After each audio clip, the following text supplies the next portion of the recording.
ಒಳಗಡೆ ಬರ್ತಾರಾ ಅನ್ನೋದು. 3ನೇ ಪಟ್ಟಿಯಲ್ಲಿ ಬೋಸರಾಜುಗೆ ಸ್ಥಾನ ಸಿಗುತ್ತೆ ಅಂತ ಹೇಳಲಾಗ್ತಾ ಇದೆ. 2ನೇ ಪಟ್ಟಿಯಲ್ಲಿ ಸ್ಥಾನ ಪಡೆದಿರುವಂತಹ SS ಮಲ್ಲಿಕಾರ್ಜುನ್ ಅವರನ್ನು ಔಟ್ ಮಾಡ್ತಾರಂತೆ. ಕಡೆ ಕ್ಷಣದಲ್ಲಿ ಸಂಪುಟ ವಿಸ್ತರಣೆಯ ರೋಚಕ ಟ್ವಿಸ್ಟ್ ಇದು. ಏನ್ ನಡೀತಾ ಇದೆ, ಒಂಥರ ಕ್ರಿಕೆಟ್ ಮ್ಯಾಚ್ ಆಗ್ತಾ ಇದೆ. ಇದು ಕ್ಷಣ ಕ್ಷಣಕ್ಕೂ ಕೂಡ ಕುತೂಹಲ ಇದೆ. ಪ್ರತಿಯೊಂದು ಬಾಲ್ ಬಗ್ಗೆ, ಪ್ರತಿಯೊಂದು ಕ್ಷಣದ ಬಗ್ಗೆ. 3ನೇ ಪಟ್ಟಿಯಲ್ಲಿ ಬೋಸರಾಜುಗೆ ಚಾನ್ಸ್ ಸಿಗುತ್ತೆ ಅನ್ನುವಂತ ಮಾಹಿತಿ ಈಗ ಸಿಗ್ತಾ ಇರೋದು. 2ನೇ ಪಟ್ಟಿಯಲ್ಲಿ ಸ್ಥಾನವನ್ನ ಮಲ್ಲಿಕಾರ್ಜುನ್ ಅವರ ಹೆಸರನ್ನ ಒಳಗಡೆ ಸೇರಿಸಲಾಗಿತ್ತು. ಅಂದ್ರೆ ಮಂಕಾಳು ವೈದ್ಯ ಅವರ ಹೆಸರನ್ನ ಔಟ್ ಮಾಡಿ. ಬಟ್ ಈಗ 3ನೇ ಪಟ್ಟಿ ಬರುವಂತ ಸಾಧ್ಯತೆ ಇದೆ ಅಂತ ಹೇಳಲಾಗ್ತಾ ಇದೆ. ಬಟ್ ಕನ್ಫರ್ಮ್ ಇಲ್ಲ. ಬಟ್ ಆ ರೀತಿಯ ಬೆಳವಣಿಗೆ ಆಗತ್ತೆ ಅಂತೇಳಿ ಆ 3ನೇ ಪಟ್ಟಿಯಲ್ಲಿ ಮಂಕಾಳು ವೈದ್ಯರಿಗೆ ಚಾನ್ಸ್ ಇರುತ್ತೆ, ಬೋಸರಾಜು ಅವರಿಗೂ ಕೂಡ ಇಲ್ಲಿ ಚಾನ್ಸ್ ಇರುತ್ತೆ. ಆದ್ರೆ ಇಲ್ಲಿ SS ಮಲ್ಲಿಕಾರ್ಜುನ್ಗೆ ಚಾನ್ಸ್ ಇಲ್ಲ ಅಂತ ಹೇಳಲಾಗ್ತಾ ಇದೆ. ಏನ್ ನಡೀತಾ ಇದೆ ಇಲ್ಲಿ? ಒಂದು ಹಾರ್ಟ್ ಸೀಟ್ ಅಲ್ಲಿ ಕುತ್ಕೊಂಡು ನೋಡುವಂತ ಪಿಕ್ಚರ್ ಇದು. ಥ್ರಿಲ್ಲರ್ ಮೂವಿ ತರ ಇದೆ. ಏನ್ ನಡೀತಾ ಇದೆ ಅಂತೇಳಿ ಆ ಪಟ್ಟಿ ಏನ್ ಬಿಡುಗಡೆ ಆಗಿದೆಯಲ್ಲ, ಯಾರ ಪಟ್ಟಿಯ ರಿಲೀಸ್ ಮಾಡಿದ್ದು? ಹೈಕಮಾಂಡ್ ತಾನೆ. ಹೈಕಮಾಂಡ್ಗೆ ಗೊತ್ತಿಲ್ವಾ? 20 ಜನ ಏನು ಶಾಸಕರ ಹೆಸರು ಏನಿತ್ತಲ್ಲ, 20 ಜನರ ಪೈಕಿ ಯಾರೆಲ್ಲ ಇದ್ದಾರೆ ಅನ್ನೋದು ಒಂದು ಬಾರಿ ಆದ್ರೂ ಕ್ರಾಸ್ ಚೆಕ್ ಮಾಡಬಹುದಾಗಿತ್ತಲ್ಲ. ಅದನ್ನ ಯಾಕೆ ಮಾಡಿಲ್ಲ? ಈ ರೀತಿ ಗೊಂದಲದ ಗೂಡು ಯಾಕೆ ಆಗ್ತಾ ಇದೆ? ಇದು ಏನ್ ನಡೀತಾ ಇದೆ? ತಲೆ ಔಟ್ ಆಗ್ತಾ ಇದೆ ಅನ್ಸುತ್ತೆ DK ಶಿವಕುಮಾರ್ ಅವರದ್ದು.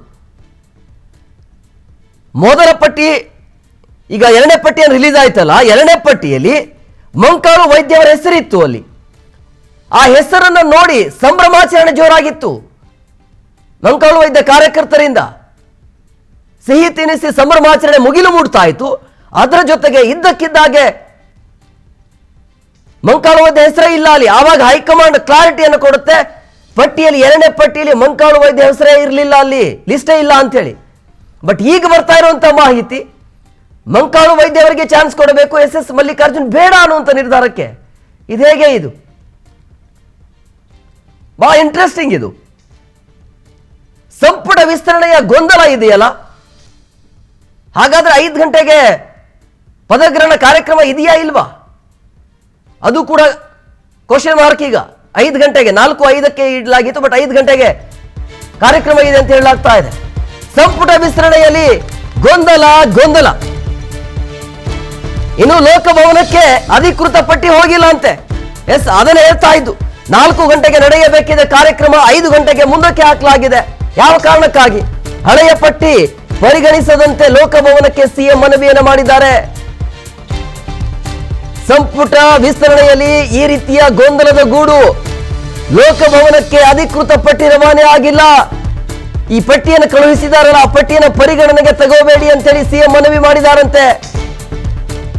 ಹಳೆಯ ಪಟ್ಟಿ ಪರಿಗಣಿಸದಂತೆ ಲೋಕಭವನಕ್ಕೆ CM ಕಡೆಯಿಂದ ಮನವಿ ಹೋಗಿದೆ. ಸಂಪುಟ ವಿಸ್ತರಣೆಯಲ್ಲಿ ಆಗ್ತಾ ಇರುವಂತಹ ಗೊಂದಲಗಳು, ಈ ರೀತಿಯ ಗೊಂದಲ ಇರುವಂತಹ ಹಿನ್ನೆಲೆಯಲ್ಲಿ ಯಾರೆಲ್ಲ ಆಕಾಂಕ್ಷಿಗಳಿದಾರಲ್ಲ, ಈ ಪಟ್ಟಿಯಲ್ಲಿ 20 ಜನರ ಹೆಸರೇನಿದೆಯಲ್ಲ, ಅವರ ಎದೆಯಲ್ಲೂ ಕೂಡ ಈಗ ಢವ ಶುರುವಾಗಿದೆ. ಯಾರನ್ನು ಬೇಕಾದ್ರೂ ಪಟ್ಟಿಯಿಂದ ಕಿತ್ತು ಬಿಸಾಕಬಹುದು, ಹಂಗಿದೆ ಈಗ. ಯಾರ ಹೆಸರನ್ನ ಬೇಕಾದ್ರೂ ಪಟ್ಟಿಯಿಂದ ತೆಗಿಬಹುದು.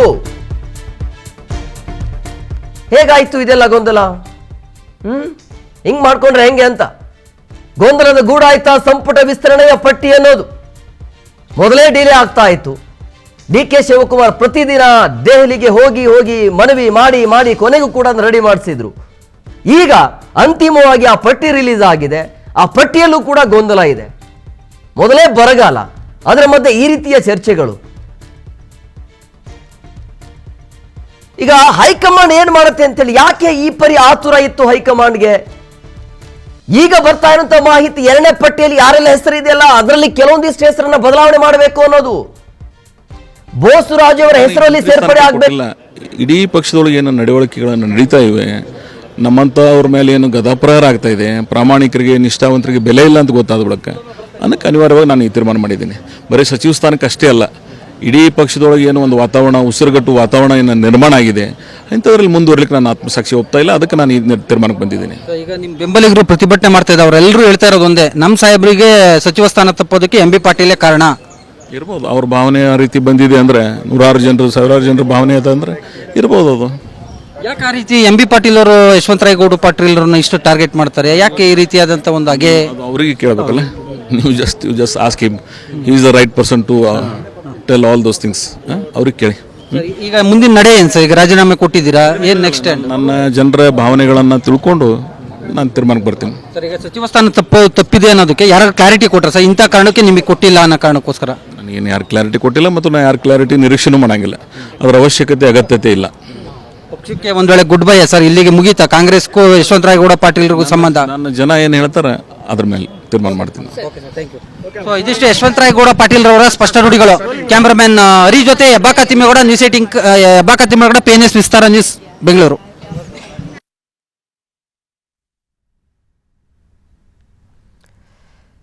ನೋಡ್ತಾ ಇದ್ರಿ ಯಾವ ರೀತಿಯಾಗಿ ಅಸಮಾಧಾನದ ಸ್ಫೋಟಗೊಳ್ತಿದೆ ಅಂತ ಹೇಳಿ. ಕಾಂಗ್ರೆಸ್ ಅಲ್ಲಿ ಸಚಿವಾಕಾಂಕ್ಷಿಗಳ ಆಕ್ರೋಶ ಅಂತೂ ಪ್ರಾಮಾಣಿಕ ಕಾಂಗ್ರೆಸ್ ಅಲ್ಲಿದ್ದೀನಿ. ಇವತ್ತು ಕಾಂಗ್ರೆಸ್ಗೆ ದುಡಿಯೋಂಥವ್ರಿಗೆ ಬೆಲೆನೇ ಇಲ್ಲ. ಸುಮ್ಮನೆ ಬಾಯಲ್ಲಿ ಹೇಳ್ತಾರೆ ಕಾರ್ಯಕರ್ತರಿಗೆ, ಮುಖಂಡರುಗಳಿಗೆ, ಲೀಡರ್ಗಳಿಗೆ ಗುರುತಿಸ್ತೀವಿ ಅಂತೇಳಿ. ಎಲ್ಲಿ ಗುರುತಿಸ್ತಿದ್ದಾರೆ? ಎಲ್ಲ ಒಂದ್ಸಲ ಗೆದ್ದರಿಗೆ, 2 ಸಲ ಗೆದ್ದರಿಗೆ, ಬೇರೆ ಪಾರ್ಟಿಯಿಂದ ಬಂದರಿಗೆ ಕೊಡ್ತಾ ಇದ್ದಾರೆ ಹೊರತು ಕಾಂಗ್ರೆಸ್ನಲ್ಲಿ ಪ್ರಾಮಾಣಿಕವಾಗಿ ಇದ್ದಂತರಿಗೆ ಕೊಡ್ತಾ ಇಲ್ಲ. ಹಾಗಾಗಿ ನಾಳೆ ನಮ್ಮ ಕ್ಷೇತ್ರದ ಮತದಾರ ದೇವರುಗಳ ಹತ್ರ ಕೂತು ನಾಳೆ ಚರ್ಚೆ ಮಾಡಿ ಏನು ತೀರ್ಮಾನ ಕೊಡ್ತಾರೋ ರಾಜೀನಾಮೆಯನ್ನು ಕೊಡೋಕೆ ನಾನು ಸಿದ್ಧವಾಗಿದ್ದೀನಿ. ಜೊತೆಗೆ ಸಾಕಷ್ಟು ನೊಂದ ಶಾಸಕರು ಕೂಡ ಇದ್ದಾರೆ. ಅವರೆಲ್ಲ ಸೇರಿ ನಾವೆಲ್ಲ ಸೇರಿ ನಾಳೆ ಒಂದು ಮೀಟಿಂಗ್ ಮಾಡಿ ಏನೋ ತೀರ್ಮಾನಕ್ಕೆ ಬರ್ತೀವಿ. ಸರ್, ಏನ್ ಸರ್ ಮುಂದಿನ ನಡೆ ಏನಾಗಿರುತ್ತೆ ಸರ್? ಸದ್ಯಕ್ಕೆ ಮನಸ್ಥಿತಿ ನನಗೆ ಅನ್ಯಾಯ ಮಾಡಿದ್ದಾರೆ, ಮೋಸ ಮಾಡಿದ್ದಾರೆ, ಕಾಂಗ್ರೆಸ್ನಲ್ಲಿ ಪ್ರಾಮಾಣಿಕವಾಗಿ ಕೊಡ್ತಿಲ್ಲ ಅಂತೇಳಿ ಬಹಳ ನೋವಿದೆ.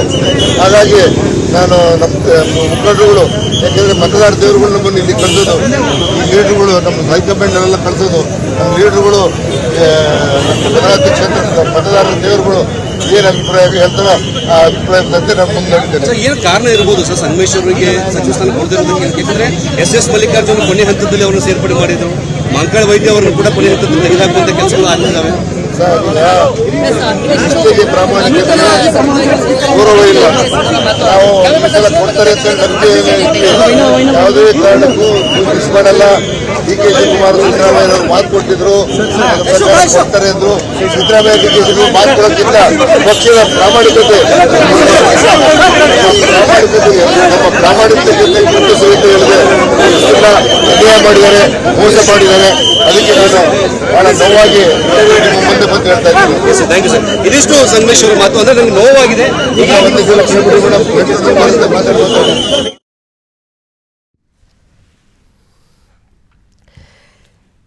ಶಾಸಕರಾಗಿರುವಂತ ಸಂಗಮೇಶ್ ಅವರು ಹೇಳ್ತಾ ಇದ್ರು, ನಾನು ಕೂಡ ರಾಜೀನಾಮೆಯನ್ನು ಕೊಡ್ತೀನಿ. ರಾಜೀನಾಮೆಯ ಪರ್ವ ಮುಂದುವರಿಯುವಂತಹ ಎಲ್ಲ ಲಕ್ಷಣ ಅಂತ ಕಂಡು ಬರ್ತಾ ಇದೆ. ಸಂಗಮೇಶ್ ಅವರು ಹೇಳ್ತಾ ಇದ್ರು, ನಾನು ಕೂಡ ಆಕಾಂಕ್ಷಿ ಆಗಿದ್ದೆ, ಆದರೆ ನಮ್ಮ ಹೆಸರು ಇಲ್ಲವೇ ಇಲ್ಲ ಇದರಲ್ಲಿ ಅಂತ. ಹಂಗಾಗಿ ನಾನು ಕೂಡ ಶಾಸಕ ಸ್ಥಾನಕ್ಕೆ ರಾಜೀನಾಮೆಯನ್ನು ನೀಡ್ತೀನಿ ಅಂಥೇಳಿ.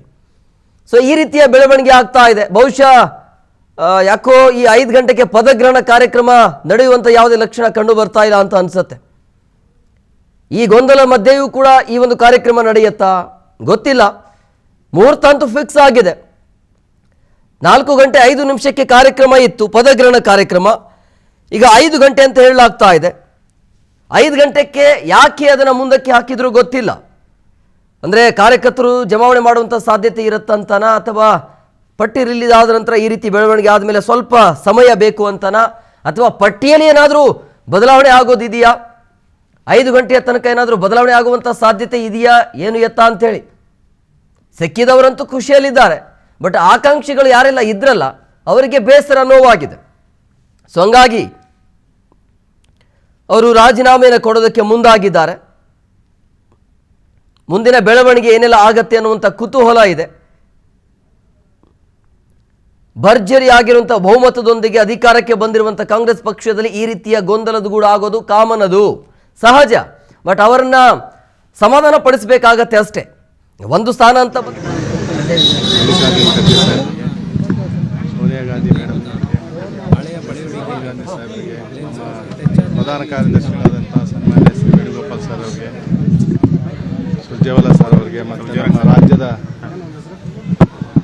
ಕಾಂಗ್ರೆಸ್ ಪಕ್ಷದ ಮುಖಂಡರುಗಳು ಮತ್ತು ನಮ್ಮ ಈಗಿನ ಮುಖ್ಯಮಂತ್ರಿಗಳಾದಂಥ ಸನ್ಮಾನ್ಯ DK ಶಿವಕುಮಾರ್ ಸಾಹೇಬರು, ಮಾಜಿ ಮುಖ್ಯಮಂತ್ರಿಗಳಾದಂಥ ಸಿದ್ದರಾಮಯ್ಯ ಸಾಹೇಬರು, ಮತ್ತು KPCC ಅಧ್ಯಕ್ಷರಾದಂಥ ಹರಿಪ್ರಸಾದ್ ಸಾಹೇಬರು, ಉಪಮುಖ್ಯಮಂತ್ರಿಗಳು, ನಮ್ಮ ಜನಾಂಗದ ನಾಯಕ ಸಮಾಜದ ಮುಖಂಡಗಳಂತ ಮತ್ತು ಮಂತ್ರಿಗಳಂತ ಸನ್ಮಾನ್ಯ ಸತೀಶ್ ಜಾರಕಿಹೊಳಿಯವರು ಮತ್ತು ಮಾಜಿ ಮಂತ್ರಿಗಳಂತ ರಾಜಣ್ಣವರು ಇರ್ಬೋದು, ಒಟ್ಟಾರೆಯಾಗಿ ರಾಷ್ಟ್ರೀಯ ಕಾಂಗ್ರೆಸ್ ಪಕ್ಷದ ಮತ್ತು KPCCಯ ಎಲ್ಲ ಜಾತಿ ಜನಾಂಗದ ಎಲ್ಲ ಮುಖಂಡರುಗಳಿಗೂ ನನ್ನನ್ನು ಆಯ್ಕೆ ಮಾಡಿದಂಥ ಚಳ್ಳಕೆರೆ ಕ್ಷೇತ್ರದ ಮತದಾರರು 3 ಬಾರಿ ಸತತವಾಗಿ ಆಯ್ಕೆ ಮಾಡಿದಂಥವ್ರು ಮತ್ತು ಇವತ್ತು ಕಾರಣಕರ್ತರಾದಂಥ ನಮ್ಮ ಕ್ಷೇತ್ರದ ಎಲ್ಲ ಮತದಾರರು, ಮುಖಂಡರು, ಕಾರ್ಯಕರ್ತರು ಎಲ್ರಿಗೂ ಕೂಡ ಪ್ರತ್ಯಕ್ಷವಾಗಿ ಪರೋಕ್ಷವಾಗಿ ನನಗೆ ಬೆಂಬಲಿಸಿದಂಥ ಎಲ್ರಿಗೂ ಕೂಡ ಈ ಸಂದರ್ಭದಲ್ಲಿ ನಿಮ್ಮ ವಾಹಿನಿಗಳ ಮುಖಾಂತರ ಧನ್ಯವಾದಗಳನ್ನು ಸರ್, ಈಗ ಸಿಎಂ ಸಮುದಾಯಕ್ಕೆ 2 ಸ್ಥಾನಗಳನ್ನ ಬೇಡಿಕೆ ಇಟ್ಟಿದ್ರಿ, ಆ 2 ಸ್ಥಾನ ಕೊಟ್ಟಿದ್ದಾರೆ. ಈಗ ಉಳಿದಂತವರು ಕೂಡ ಆಕಾಂಕ್ಷಿಗಳಿದಾರಲ್ಲ ಸರ್, ಅವ್ರನ್ನ ಹೆಂಗೆ ವಿಶ್ವಾಸಕ್ಕೆ ತಗೊಳ್ತೀರಿ ಸರ್ ಸಮುದಾಯದಲ್ಲಿ?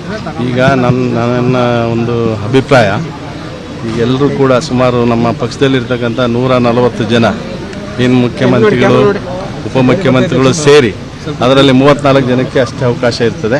ಅಂಥ ಸಂದರ್ಭದಲ್ಲಿ ಸೀನಿಯಾರಿಟಿ ಇರ್ಬೋದು ಅಥವಾ ಜಾತಿವಾರ ಇರ್ಬೋದು, ಪ್ರಾದೇಶಿಕವಾರ ಇರ್ಬೋದು, ಒಟ್ಟಾರೆಯಾಗಿ ಏನು ನಮ್ಮ ಹೈಕಮಾಂಡ್ ಅವರು ತೀರ್ಮಾನ ಮಾಡಿದ್ದಾರೆ ಆ ತೀರ್ಮಾನಕ್ಕೆ ನಾವು ಆ ತೀರ್ಮಾನ ಮಾಡಿದ್ದಾರೆ. ಹಾಗಾಗಿ ಯಾವ ಜಾತಿಗೆ ಕಡಿಮೆ, ಯಾವ ಜಾತಿಗೆ ಕಡಿಮೆ ಕೊಟ್ಟಿಲ್ಲ ಇನ್ನೊಂದು ಅಂತ ಹೇಳ್ಬಿಟ್ಟು ಅದನ್ನು ನಿರ್ಧಾರ ಮಾಡಿರ್ತಕ್ಕಂಥವ್ರು ನಮ್ಮ ಹೈಕಮಾಂಡ್ ಅವರು ಈ ನಿರ್ಧಾರ ಮಾಡಿದ್ದಾರೆ. ಅದಕ್ಕೆ ನಾನು ಕೆಲವರು ಇನ್ನೂ ಕೂಡ ಬೇಸರ ಇದೆ, ಆಕ್ರೋಶಗಳನ್ನ ಹೊರಹಾಕುವಂಥದ್ದು, ಕೈ ತಪ್ಪಿದೆ ಅನ್ನುವಂಥದ್ದು. ಅದಾದ್ಮೇಲೆ ಒಂದಷ್ಟು ಬದಲಾವಣೆಗಳು ಕೂಡ ಆಯಿತು, ಅನೌನ್ಸ್ ಆಯಿತು. ಅದಾದ್ಮೇಲೆ ಇಲ್ಲ, ಅದು ನನಗೆ ಮಾಹಿತಿ ಏನಿಲ್ಲ.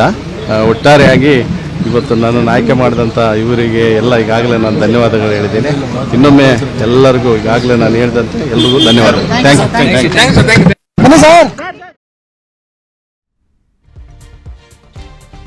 ಸಚಿವ ಸ್ಥಾನ ಸಿಗದಿದ್ದಕ್ಕೆ ಅಸಮಾಧಾನದ ಭುಗಿಲು ಯಾವ ರೀತಿಯಾಗಿದೆ ಅನ್ನೋದನ್ನು ಕೂಡ ನೋಡಿ. ನಾವು DK ಶಿವಕುಮಾರ್ ಅವ್ರ ಪರವಾಗಿ ಮಾತಾಡಿದ್ದು ನಿಜ, ಆದರೆ ಅವ್ರಿಗೆ ಕಾಂಗ್ರೆಸ್ ಮ್ಯಾನ್ ಅವರು ನಾವಾದರೆ ಹೊಸದಾಗಿ ಕಾಂಗ್ರೆಸ್ಗೆ ಬಂದಿರತಕ್ಕಂಥವ್ರು, ಅವರು ಹುಟ್ಟು ಕಾಂಗ್ರೆಸ್ಸಿಗೆ. ಅವ್ರಿಗೆ ಎಂತೆಂಥ ಸಂದರ್ಭದಲ್ಲಿ ಪಕ್ಷದಿಂದ ತೊಂದರೆ ಆದಂಥ ಸಂದರ್ಭದಲ್ಲೂ ಕೂಡ ಅವ್ರು ಪಕ್ಷ ಬಿಟ್ಟು ಹೋಗಲಿಲ್ಲ ಬೇರೆ ಕಡೆ. ಅವರು ಪಕ್ಷಕ್ಕೋಸ್ಕರ ತಮ್ಮ ಜೀವನವನ್ನೇ ತ್ಯಾಗ ಮಾಡಿರ್ತಕ್ಕಂಥವ್ರು. ಜೊತೆಗೆ ಈಗ ಮೊನ್ನೆ ನಡೆದಂಥ ಚುನಾವಣೆಯಲ್ಲಿ 23ರಲ್ಲಿ ಕಾಂಗ್ರೆಸ್ ಪಕ್ಷ ಅಧಿಕಾರಕ್ಕೆ ಬರ್ಬೇಕಾದ್ರೆ ಅವರ ಅಧ್ಯಕ್ಷರಾಗಿ ಸಿದ್ದರಾಮಯ್ಯನವ್ರ ಜೊತೆ ಒಟ್ಟುಗೂಡಿ ಈ ಪಕ್ಷನ ಅಧಿಕಾರಕ್ಕೆ ತಂದವ್ರನ್ನ ನೀವು ಮುಖ್ಯಮಂತ್ರಿ ಮಾಡುವಂತ ನಾವು ನಮ್ಮ ಜಿಲ್ಲೆಯವರಾಗಿ, ನಾನು ಅವ್ರ ಜಿಲ್ಲೆಯವನಾಗಿ ನ್ಯಾಚುರಲ್ ಆಗಿ ಫೈಟ್ ಮಾಡಿದ್ದೀನಿ. ನೀವು ಅದನ್ನೇ ಬ್ರ್ಯಾಂಡ್ ಮಾಡ್ತಾ ಹೋದ್ರೆ ನಾನು ಏನ್ ಮಾಡ್ಬೇಕು? ಅವ್ರಿಗೆ ನ್ಯಾಯ ಕೊಡಿ ಅಂತ ಕೇಳಿದ್ದ ನಾವು, ಅದು ಕೊಟ್ಟು ಸಿಕ್ಕಿದೆ ಅವ್ರಿಗೆ. ಸಚಿವ ಸ್ಥಾನ ಸಿಗುತ್ತೆ ಅನ್ನುವಂಥದ್ದು ನಿರೀಕ್ಷಿಸಿದಂತೆ ಸಚಿವ ಸ್ಥಾನ ಸಿಕ್ಕಿದೆ, ಎಷ್ಟು ಖುಷಿ ಆಗ್ತಾ ಇದೆ? ಖುಷಿ ಎಲ್ಲ, ಈಗ ಜವಾಬ್ದಾರಿ ಜಾಸ್ತಿ ಆಗಿದೆ. ಖುಷಿ ಪಡುವಂಥದ್ದಲ್ಲ ಇದು, ದುಃಖ ಪಡುವಂಥದ್ದು. ಇವಾಗ ಜವಾಬ್ದಾರಿ ಜಾಸ್ತಿ ಆಗಿದೆ. ಈಗ ನಮ್ಮ ಮೇಲೆ ಮುಖ್ಯಮಂತ್ರಿಗಳು ಮತ್ತೆ ಹೈಕಮಾಂಡ್ ನಮ್ಮ ಮೇಲೆ ಹೆಚ್ಚು ಜವಾಬ್ದಾರಿಯನ್ನ ವಿಶ್ವಾಸವನ್ನು ಇಟ್ಕೊಂಡು ಈ ಜವಾಬ್ದಾರಿ ಕೊಟ್ಟಿದ್ದಾರೆ. ಇದನ್ನ ಚುನಾವಣಾ ವರ್ಷ, ಇದು ನಿದ್ದೆ ಮಾಡ್ತಕ್ಕಂಥ ವರ್ಷ ಅಲ್ಲ. ಇದು ಅದನ್ನ ನಿಭಾಯಿಸ್ತಕ್ಕಂಥ ಕೆಲಸನ ಬಹಳ ಜವಾಬ್ದಾರಿಯುತವಾಗಿ ನಾವು ಮಾಡಬೇಕು. ಮುಖ್ಯಮಂತ್ರಿನೇ ನಮ್ಮ ಖಾತೆ, ಅವ್ರದೇ ಇರ್ಬೇಕಾದ್ರೆ, ಮುಖ್ಯಮಂತ್ರಿನೇ ಇರ್ಬೇಕಾದ್ರೆ ನನಗೆ ಯಾವ ಖಾತೆ ಕೊಟ್ರೆ, ಅವ್ರಿಗೆ ಇಷ್ಟಪಟ್ಟು ಯಾವ ಖಾತೆ ಕೊಟ್ಟರು ಕೂಡ ಪಕ್ಷಕ್ಕೆ ಅವ್ರಿಗೆ ಗೌರವ ತರ್ತಕ್ಕಂಥ ಕೆಲಸ ಮಾಡ್ತಾರೆ.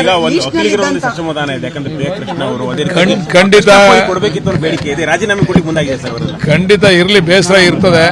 ನೋಡೋಣ ಮುಂದೆ ಅದ್ರ ಬಗ್ಗೆ ಸಾಧಕ ಬಾಧಕ ಚರ್ಚೆ ಮಾಡೋಣ. ಅದು ಗೊತ್ತಿಲ್ಲ ಮೇಡಮ್, ಈಗ ಗೊತ್ತಾಯ್ತು ನನಗೆ. ಅದನ್ನ ನಾನು ಮಾತಾಡೋಷ್ಟು ದೊಡ್ಡವನಲ್ಲ, ಅದು ಹೈಕಮಾಂಡ್ ಮತ್ತೆ ಹಿರಿಯರು ಸೂಕ್ತವಾದಂತ ವ್ಯಕ್ತಿಗಳು ಮಾತಾಡ್ತಾರೆ. Thank you. ಒಳ್ಳೆದಾಗ್ಲಿ ಸರ್.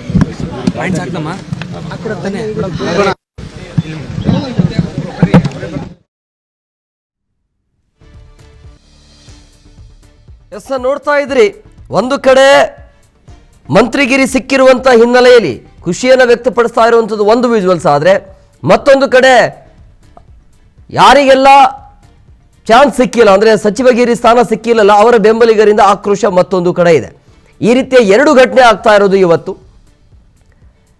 ಬಾಲಕೃಷ್ಣ ಅವರು ಮಾತನಾಡಿದ್ರು, ಅವರಿಗೆ ಸಚಿವ ಸ್ಥಾನ ಸಿಕ್ಕಿರುವಂಥ ಹಿನ್ನೆಲೆಯಲ್ಲಿ ಖುಷಿಗಿಂತ ಜವಾಬ್ದಾರಿ ಜಾಸ್ತಿ ಆಗತ್ತೆ ಅಂತ ಹೇಳಿ. ಆದರೆ ಯಾವಾಗ ಅಂದರೆ DK ಶಿವಕುಮಾರ್ ಅವರು ರಾಜ್ಯದ CM ಆಗಬೇಕು ಅಂತೇಳಿ ಮೊದಲ ಬಾರಿ ಧ್ವನಿ ಎತ್ತಿದವರೇ ಅವರು. ಸೊ ಹಂಗಾಗಿ ಅವರಿಗೆ ಚಾನ್ಸ್ ಸಿಕ್ಕಿದೆ ಅಂತ ಅನ್ಸುತ್ತೆ. ಅದು ಒಂದು ಕಡೆ. ಆದರೆ ಇಲ್ಲಿ